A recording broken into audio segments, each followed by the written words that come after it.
Ciro Gomes, em Portugal. Os erros de Lula, Bolsonaro e Moro.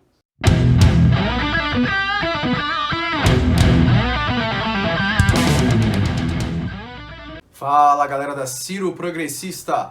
Aqui estou eu de novo, Paulo Henrique Faria, para mais uma análise de conjuntura para vocês no canal.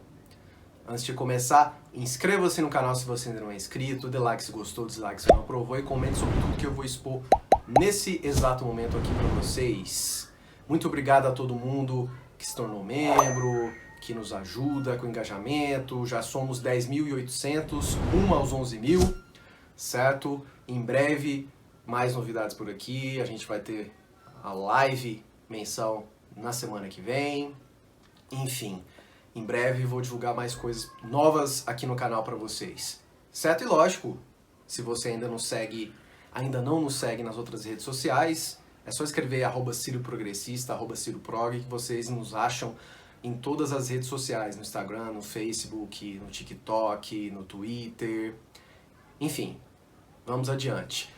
Vocês devem estar vendo que eu estou usando a camisa do glorioso Goiás Esporte Clube, que ontem ganhou de 2-0 do Guarani e voltou para a elite do futebol brasileiro, para a Série A do Brasileirão, lugar de onde nunca deveria sair, certo? Goiás é o meu segundo time, é o principal time aqui de Goiânia e do Centro-Oeste. Mas vamos falar o que interessa, vamos falar de política. Eu começo falando sobre a boa ida de Ciro Gomes a Lisboa, a Portugal.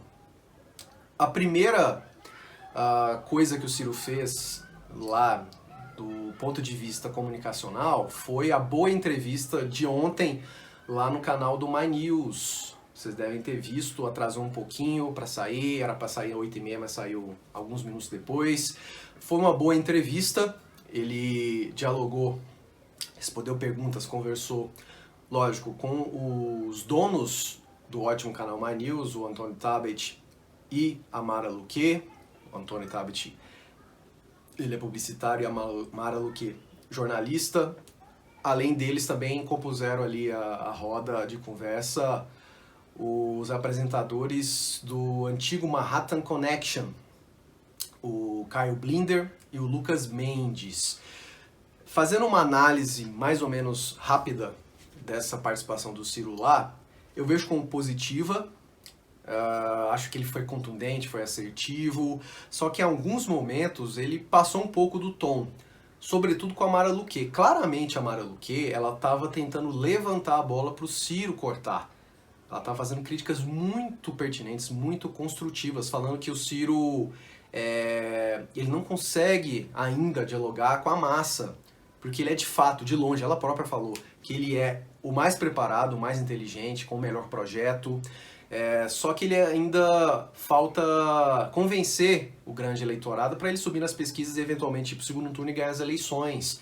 Ela também citou que o Ceará é muito expressivo, a parte econômica, educacional, ela é elogiável até por gente da direita, até por liberais, mas o Ciro ainda não soube utilizar de verdade esse ativo político e eleitoral. E eu concordo com isso.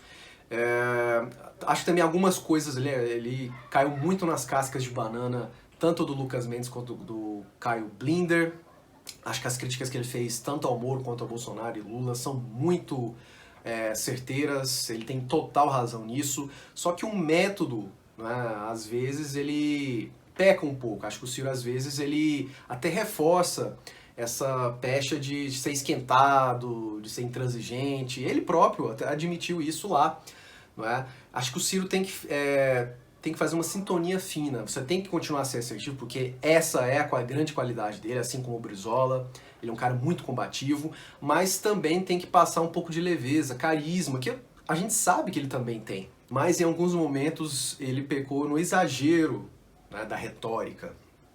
Acho que o Ciro tem que falar mais ao grande público, né? Dane-se essas bobagens progressistas, de esquerda, quem tem que ser mais de esquerda, dane-se o que os liberais pensam do Moro. Ele tem que ir direto ao ponto. Ele tem mais que se vender como um Juscelino Kubitschek, um JK, do que um Brizola. Eu admiro muito o grande Brizola, acho que é o melhor político que o Brasil já teve. Mas quem fala mais ao grande eleitorado é o JK, é o Tancredo Neves. Então acho que o Ciro tem que colar mais a sua imagem a esses mineiros, não é? Talvez, ao fazer isso, né, ser um estadista altivo, mas também calmo, não é? Mais afável, digamos assim, ele vai dialogar ainda mais com um grande eleitorado. A gente não quer disputar o campo progressista, a gente quer ganhar a eleição. Então, para isso, talvez o Ciro tenha que fazer esse movimento, não é? Mas, enfim, foi bacana, né? E eu tô gravando um pouquinho antes, sempre antes, da ótima conversa do Ciro Gomes com um grande ator, humorista e teatrólogo Pedro Cardoso. Pedro Cardoso que ficou eternizado fazendo o papel de taxista lá na Grande Família. É um cara que fala muito bem de política, sobretudo no seu perfil do Instagram, que declarou voto em Ciro Gomes em 2018, que faz críticas construtivas muito bem elaboradas.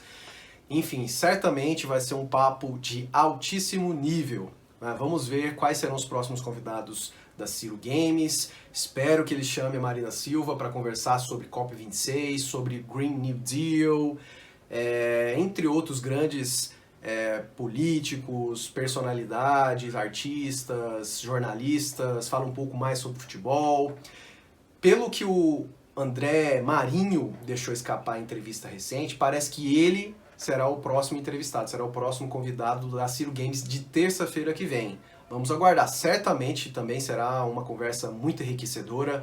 Para quem não conhece, André Marinho, que era do Pânico, lá na rádio, é um cara mais liberal, né, que rompeu com o bolsonarismo logo no início do governo Bolsonaro, mas é um grande talento, é engraçado e imita como ninguém o Ciro Gomes. É o melhor imitador do Ciro, de longe aqui no país. Certo? Vamos ver quais serão os próximos convidados e como serão as próximas edições e as próximas entrevistas do Cirão. Bom, e para finalizar o vídeo desta terça-feira, eu vou falar mais ou menos, bem rapidamente, dos deslizes, dos pontos fracos dos principais adversários à corrida presidencial de 2022 do Ciro. Quais são? Lula, Bolsonaro e Moro. Começa pelo Lula. Vocês devem ter visto que viralizou ontem à noite, um pouco antes da entrevista do Ciro no My News, um depoimento do Lula defendendo o ditador Ortega da Nicarágua. Foi um absurdo, foi uma forçação de barra incrível, incrível. Né? Ele fez ali uma falsa simetria falando, por que não pode o Ortega ficar 13, 14 anos no poder, se a Merkel na Alemanha fica 16, se o presidente aí de vocês da Espanha, e da entrevista a jornalistas do El País, fica 13, por que não? Primeiro, lógico, a própria jornalista espanhola prontamente o refutou, falando que a Merkel, ela é um governo de coalizão, ela é uma espécie de primeira-ministra da Alemanha. Não tem nada a ver com o autoritarismo, com a perseguição política, com a prisão, com o assassinato que o Ortega emprega na Nicarágua. Não é? Vocês viram também que recentemente o site do PT, até o perfil oficial do PT no Twitter, parabenizou o mesmo. Eleições fraudulentas, o cara é um picareta, e não interessa se ele se vende de esquerda, tem que ser repreendido, mas, enfim, teve uma grita e o PT retirou. Né? Não fez meia culpa, porque logo depois, dias depois, o São Lula foi para a Europa e falou essa sandice. E o pior é que teve grandes influenciadores, como o senhor Felipe Neto, que passou um pano gigantesco para essa falha bizonha do Lula. É óbvio que eu vi muita gente também do campo progressista detonando o Lula, mas lógico, os radicais, os fanáticos e os oportunistas de ocasião, os defensores de ocasião, como é o caso do Felipe Neto, que está surfando a onda do Lula, o defendeu. Isso é ridículo, é indefensável. Indefensável. A gente vai cutucar essa ferida, essa e outras mais. Recentemente, vocês viram, o Lula fez uma comparação ridícula, desrespeitosa com o Ciro, falando que ele está com sequelas do Covid. É ridículo, não é ridículo. Deixem o Lula falar, que ele acaba se enrolando na própria língua. Bom, e agora falando ali das últimas pataquadas do Bolsonaro, A mais recente foi ele comprar briga com a grande cantora Anitta e com a advogada e analista política Gabriela Prioli. Ele desdenhou das duas, falou que elas não sabem nada de política, não é? Foram prontamente respondidos. A Anitta, que tem um canhão à sua disposição no Instagram, respondeu por meio dos stories o mesmo, né? De maneira muito respeitosa, com boa comunicação, com boa retórica, né? De maneira até humilde. Ela desmontou o imbecil do Bolsonaro, a Gabriela Prioli também da mesma maneira, só que mais objetivamente, né?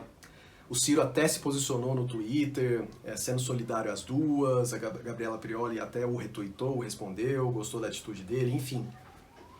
O Bolsonaro é um idiota completo, né? E agora ele está tirando para todo lado, ele está entrando em desespero, porque ele está derretendo. É verdade que é ainda um processo lento e gradual, mas está.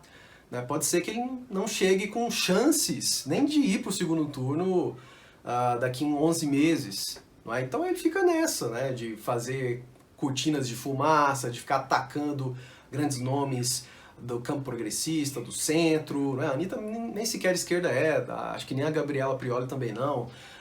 E ele atacou, né? Lógico, tem uma boa pitada de machismo, atacou duas mulheres, inclusive também chegou a falar mal ali da Luísa Trajano, né? E a própria Luísa Trajano respondeu, falou também que não quer ser visto do Lula, viu, Lula?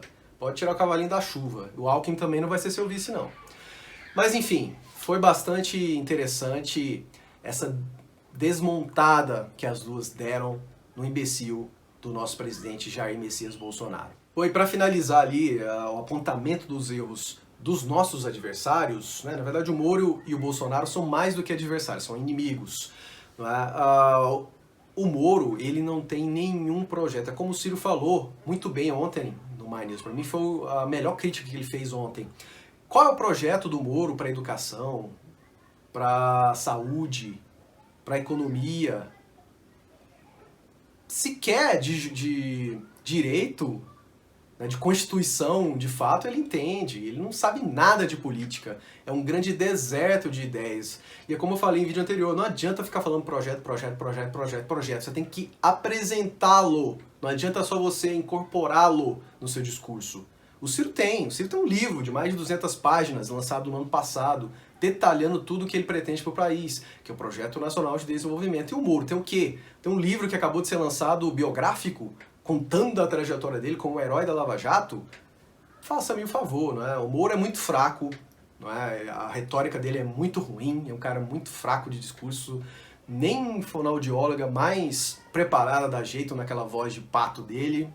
É um cara... é um pamonhão, né? Um cara que não tem verve, que é muito despreparado, foi um juiz parcial, medíocre, não é? Mas que infelizmente boa parte do mercado e da grande mídia o abraçou, certo? Não adianta vir com pesquisinha fajuta, armada, enviesada. O Ciro e ele estão pau a pau. A diferença é que o Ciro, nos debates, quando for obrigado a tê-los, ele vai desmontar em 2 tempos esse juizeco paranaense, certo? Então é isso, a gente tem que continuar apresentando as falhas do Moro, que são inúmeras, sem contar os abusos na época do Lava Jato, na época que ele era juiz, a subserviência em boa parte do tempo como ministro do Bolsonaro, e lógico, a gente tem que continuar batendo nessa tecla que ele é, sim, um cara influenciado pela CIA, pelo FBI. Ele atende aos interesses dos americanos, não aos nossos, certo? Não adianta Caio Blinder, principalmente Lucas Mendes, falar que é teoria da conspiração. Não é. Isso é fato. Isso é fato. E a gente tem que ajudar o Ciro a desmontar esse picareta chamado Sérgio Moro. Certo, galera? Era isso que eu tinha para falar para vocês nesta terça-feira. Volto na terça-feira que vem. Provavelmente a quinta da semana que vem deve ter live por aqui. Se você ainda não é inscrito, inscreva-se aí no nosso canal, dê like se gostou, dislike se não aprovou e comente sobre tudo o que eu expus aqui para vocês. E faça como algumas pessoas aqui, torne-se membro e nos ajude a produzir mais, a evoluir, a profissionalizar o nosso trabalho por aqui. Certo? Valeu, um abraço e até a próxima.